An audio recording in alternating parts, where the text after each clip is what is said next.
So the other night, Heliot Ramos became the first right-handed player to hit a splash hit at Pac Bell, Oracle Park Field, whatever. That's pretty cool. That is pretty cool.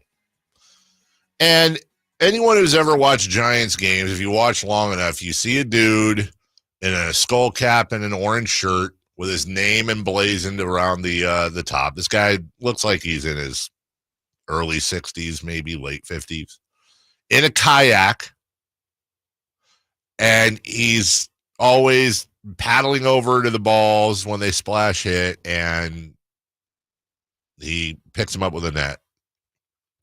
McCovey Cove Dave, if you will. So Ramos hits this home run. McCovey Cove guy nets it. He even had a pre-made sign. Now think about this. There hasn't been a right-handed splash hit in 25 years. He has a pre-made sign that says first ever right-handed splash while he's holding up the ball. Now, Dave has been a presence in his kayak for about 20 years, and he's, according to this story I'm reading, he's been anticipating the first right-handed homer in the Cove for just as long, thus the pre-made sign. He said, of all the home runs I have, this is one of the ones that is most special to me. So he wasn't even supposed to be there Sunday when it was hit, as he tends not to come to games if a left-handed pitcher is starting for the opponent. Ugh. I think I know why you said that, but why did you say that? I just want to be there because for the home runs. Yeah. That's why he's there. He ended up there as part of an auction item he donated to a local school, the opportunity to go out into the water with McCovey Cove Dave. And the auction winner's preferred day was Sunday, between you and my dad. Now, hey, look, he auctioned something off for a charity, whatever. Somebody bought it. Okay, fine. Oh, yeah, I did offer our services to a charity. I probably should have told you guys. I don't think that they took it, though. But wait, you offered our services? Yeah. I said, like, hey, we could tell someone that they could come in for a show. What, and just observe? Yeah. Anything else? Like, meeting, talking, whatever? No, just come in and watch. What? Can we say what the charity is? It's for a school. It's my friend's kid's school. And once again, I'm pretty sure that she's like, I think we're good. Okay. I don't know which is worse, that you offered that up without talking to us, which is, I guess, is fine, or when you offered that up, the person was like, nah, we're good. Yeah, I know. That's kind of an ego kid. Because you're like a little upset that I would just do that without telling you guys. But then I'm kind of more upset that they didn't. Yeah, exactly. It's like you didn't want to be invited to the party, and then they're like, yeah, we weren't going to invite you. And you're like, well, why wasn't I invited? Anyways. So McCovey Cove Dave has said, though, that he is keeping Heliot Ramos's historic ball. Teams will often reach out to him on behalf of players who want to get their home run balls back. He said that the Giants haven't reached out about this one yet, but he compared the idea of a request to return Ramos's ball to being asked to give up a month's salary. Not only has he not spoken to the Giants over this ball, but he said he hasn't discussed a homer with the team in over a decade. The last time the Giants reached out to Edlund to get a ball back, that's his last name, McCovey Cove Dave Edlund. The last time they reached out was May 2014 for Tyler Colvin's lone splash hit. Edlund claimed the team offered him a bat and a ball. When Edlund responded that he didn't need either one but would like an Orange Friday jersey instead, the team declined. And there's basically been no interaction since. He did say he'd entertain loaning the ball to the Giants or baseball's Hall of Fame in Cooperstown to display, but long-term he's keeping it. Just last month, there was similar drama when he elected to keep a grand slam ball hit by Braves player Michael Harris August 14th. The Braves reportedly requested the ball on behalf of Harris, given that it was his first ever grand slam, but he refused to hand it over. Instead, requesting that the Braves work with the Giants to somehow get him discounted parking in the lot at Piers 30 and 32 where many Giants employees park. That request was turned down by both teams. Longtime beat writer Andrew Baggerly bashed Edlund on social media, calling him, quote, a grifter and an attention seeker. And here's where he did himself some favors, though, when you hear him actually talk, Chris. I think you're going to turn your feelings about him, I think, might turn around. He's going to have to do a lot here. Okay, I've got confidence in this. And speaking to the paper, he did admit that he does enjoy the attention and celebrity status he's developed within the Giants fan community, thus putting his name on his hoodie. Quote, I do enjoy it, but I've kind of earned it. How many times do those writers respond to every Giants comment like I do?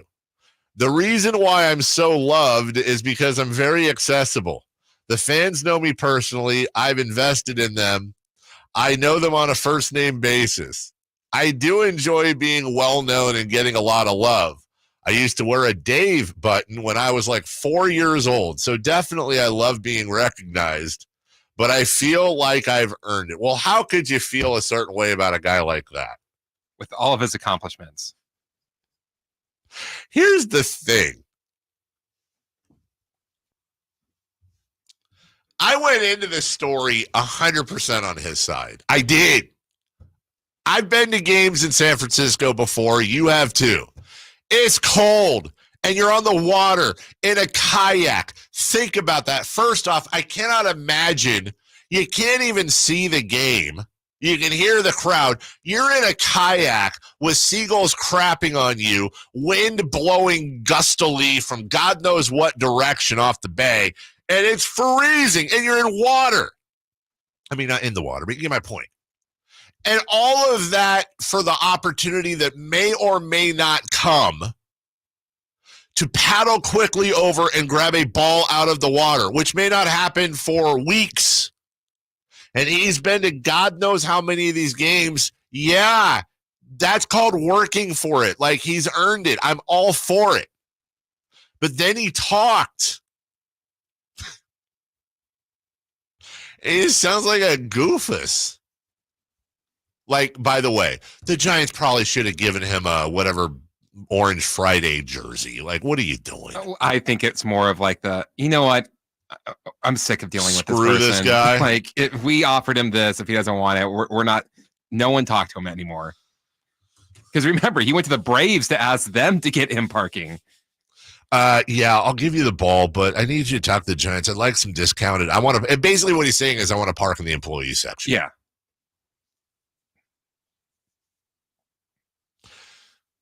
There is a McCovey Cove Dave in every fan base. There is a very big difference. I don't think he's as bad as that guy that goes to all the games trying to get as many balls Zach as Campbell. possible. And he's like, oh, well, I give them away too. And he's just like, you want this to be about yourself. Yes. That's Zach Campbell knocking over kids. So there are McCovey Cove Daves that are like, hi, look at me. Here's my name on the thing. And hi, yes, I'll take a picture with you. And yeah, I'm the guy that nets the balls. And I mean, the fact that he wore a pin with his name on it when he was 4, yee. Okay. Then there's Sign Lady. Sign Lady is a great example. Sign Lady just makes her signs, goes to the games. They're season ticket holders, holds up her signs. That's it. Now, Sign Lady's been recognized. Sign Lady's been honored. The guy she's with, he's okay too. Being Hall of Fame. Hall of Fame. By the way, are there any other? Did that go away? I don't know. Remember that was a big thing. Yeah. And then, anyways, like I think teams should do that. I think each team should have their own fan ring of honor or something. That'd be cool. But you have like Sign Lady in there. Your boy Grant with the big red beard that sits. That always said, yeah, he'd be in there. Puke guy. See, if Dave threw up on the court, he'd right. be all over it. He'd be all over it. So just you look at the juxtaposition between a Sign Lady and a McCovey Cove Dave, and you see the difference. I was all for it. That truly is. I mean, obviously he enjoys it. I don't want to call it work, but I wouldn't want to go out into McCovey Cove for a night just to watch one game, much less every frickin' night.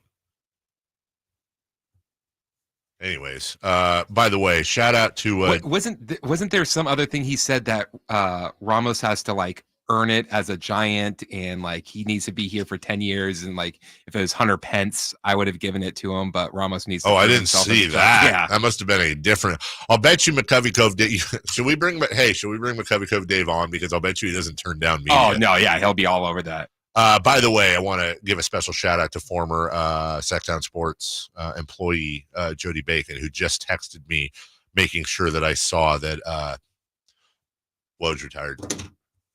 Thanks, Jody. When it breaks, we have it first. It's Sactown Sports breaking news. Thank you, Jody Bacon. Yes, Woj has stepped away from ESPN to become the GM of the St. Bonaventure Bonnies. I mean, we talked about it an hour ago at length, but also coming up at 9, the Beatles broke up. Winston Churchill has passed. And where will Cowie Leonard play? We'll take a break when we come back. So just to finish this out, though, by the way, are we agreed McCovey Cove Dave Goofus? Yes. Okay. Far down territory. Brock Purdy, Brandon Ayuk, Juwan Jennings, Justin Herbert, Justin Fields. It's Justin's, it's Juwan's, it's Brandon's, and Brock's coming up next.